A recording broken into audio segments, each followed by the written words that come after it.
Salve, rapaziada, meu perdão pelo penteado, pelo jeito que eu tô aqui. É que eu tô num momento informal aqui e vim falar mais uma coisa pra vocês aí, pessoal. Respondendo dúvidas, porque eu geralmente olho os comentários todos de uma vez. Então agora eu percebi que o pessoal tá com muita dúvida na questão Ixi, até eu esqueci que eu era o título do vídeo. Tá com muita dúvida se vai ter segunda chamada. A probabilidade é que não tem segunda chamada. Se você ler lá no edital, eu vou mostrar já.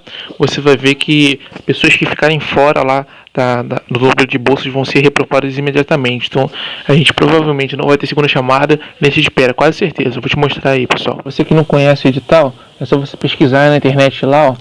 Vagas remanescentes para a Uni 2021 edital. Você vai cair aqui no DOU aqui, que é o Diário Oficial da União, e você vai pesquisar aqui, você vai ler a curtinha esse edital rapidinho e vou pesquisar aqui o inciso aqui que eu falei para você. Pessoal, mudei de navegador para pesquisar a palavra-chave e aqui, ó, candidatos classificados além do limite da bolsa disponível em suas respectivas ordens de inscrição serão reprovados por inexistência de bolsas. Ou seja, o que ele quer dizer aqui, pessoal? Ó, candidatos classificados além do limite, quem ficar em 6 de 5 vagas aí, pessoal, infelizmente vai ser reprovado de imediato.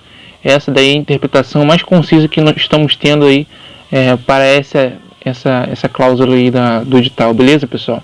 Então fica a dica aí, não deem mole, beleza? Na dúvida aí, o MEC pode sempre alterando as coisas para não prejudicar, infelizmente. Infelizmente não é a mais clara letra que a gente tem, né? Podia ser muito mais claro, mas na dúvida, coloque no curso que você sabe que vão passar. Beijo e até a próxima.